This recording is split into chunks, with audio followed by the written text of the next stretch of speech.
Союз горцев Северного Кавказа направил в Закавказье своих представителей для организации контактов с турецкой стороной.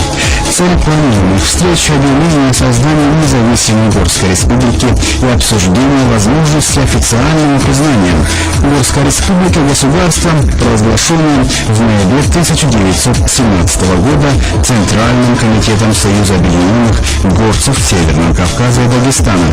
Этим же решением ЦК Союза был преобразован в Горское правительство. Председателем правительства стал чеченский землевладелец и нефтепромышленник Абдул-Меджид Тапа Черноев. Союз некоторое время действовал в качестве высшего органа власти народов Северного Кавказа, однако просуществовал недолго. В результате обострившихся межнациональных конфликтов, начала гражданской войны на Северном Кавказе и последовавшего провозглашения Терской Советской Республики Горское правительство фактически потеряло власть и распалось. В апреле 1919 года добровольческая армия Деникина предприняла в Чечне общее наступление по всему фронту и подступила к селению Алханьюрт. После длительных и кровопролитных боев Алханьюрт пал. По свидетельству очевидцев знаменитого Алханьюртовского сражения, вся северо-восточная часть аула представляла сплошное море огня. В ходе боя во многих местах на окраине аула закипели короткие рукопашные схватки. Отдельные чеченцы с криками «Аллаху Акбар» бросались с шашками и кинжалами в руках на целую группу пластунов. После взятия аул был предан огню и горел всю ночь и следующий день, освещая ночью чеченскую всю равнину. В апреле 1827 года генерал Ермолов, известный своей жестокостью в ходе Кавказской войны, отстранен с должности наместника Кавказа. Чуть ранее, 31 июля 1826 года, в поход на Кавказ двинулся персидский Мирза Аббас. Это нападение оказалось для Ермолова полной неожиданностью. Николай I посылает на Кавказ генерала Паскевича с задачей принять командование Кавказским фронтом. Как и следовало ожидать, за этим назначением последовали 6 месяцев интриг и взаимных обвинений. Уже в марте 1827 года Ермолов подает в отставку с мотивировкой по домашним обстоятельствам. А 16 марта этого же года главнокомандующим отдельным Кавказским корпусом назначается генерал Паскевич. 9 апреля 1827 года Ермолов покидает Тифлис. На его место окончательно заменил Паскевич. Рассказывает, что, отойдя от государственных дел, генерал Ермолов собственноручно переплетал книги своей библиотеки и приводил в порядок свои мемуары.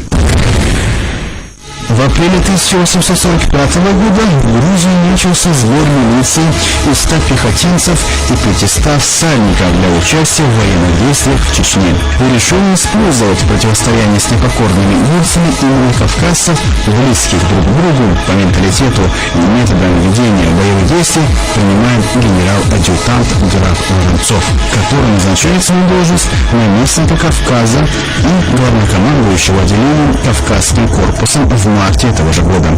Принятие этого решения стало возможным благодаря тому, что в ходе назначения графу предоставляется право на самостоятельные военные действия против горцев. В рамках решений возложенных на него задач граф весной этого же года обнародует прокламацию горским народам о гарантиях неприкосновенности их религии, земель и имущества, а также воззвание кавказского командования к солдатам, бежавшим в горы, вернуться на место их прежней службы. В апреле 1877 года на закавказский участок русско-турецкой войны отправляется первый чеченский конный полк. Ввиду настойчивых заявлений горцев о готовности оказать посильную помощь в русско-турецкой войне, командованием принимается решение о создании дополнительных и регулярных полков. В эти полки набираются молодые люди известных фамилий и опытные бойцы, послужившие в силовых структурах Терской области. Чеченский конный и регулярный полк из чеченцев Грозинского, Аргунского и Веденского округов в Терской области создается в январе 1877 года. Офицерские кадры набираются, как правило, из привилегированных сословий горцев. Так в полку служили известный этнограф Булат Алаудаев, Адил Алхазов, Барахан Таймазов, Булат Уиндаров и другие. Полк принимал участие на многих сражениях, в том числе и в блокаде крепости Карс. Участвовали чеченцы также в боях за Горный, Келиш, Плевну и Правец. За храбрость и воинскую доблесть, проявленную в этой войне, чеченскому полку присуждено Георгиевское знамя с подписью «За отличие». В апреле 1877 года в Армянском округе Горной Чечни вспыхнуло восстание. Мятежников возглавил старшина аула Чебек-Химрой Дада Залмаев. Буквально накануне восстания он был арестован по приказу начальника Аргунского округа подполковника Лоховицкого, однако вскоре отпущен на поруки.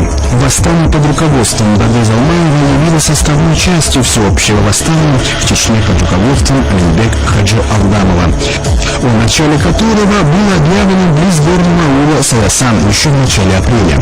В первые же дни восстание охватило 47 аулов с населением 18 тысяч человек. Вскоре после начала восстания, уже в середине апреля, в Терской области объявляется военное положение. Уже в октябре 1877 года мятежники были окончательно разбиты, руководители восстания захвачены в плен. Мятежные аулы переселены с гор в равнинную часть Чечни. Наиболее активные участники восстания высланы в Сибирь, а руководители повстанцев публично повешены в Грозном.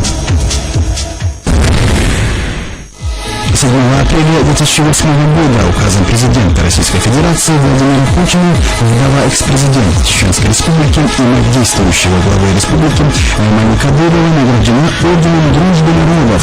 Как отметила пресс-служба Кремля, награда присуждена за вклад в укрепление мира и дружбы между народами Северного Кавказа, активную благотворительную и общественную деятельность. Высокая награда стала признанием заслуг Аймани Кадыровой в развитии гуманизма, благотворительности и общественной деятельности в качестве президента регионального общественного фонда имени Героя России Ахмад Хаджи Кадырова. За короткий период своего существования благотворительный фонд развернул масштабную деятельность. За счет и при содействии фонда в республике идет масштабное строительство жилья, мостов, дорог, оказывается помощь гражданам, находящимся в трудной жизненной ситуации, пострадавшим в результате вооруженных конфликтов.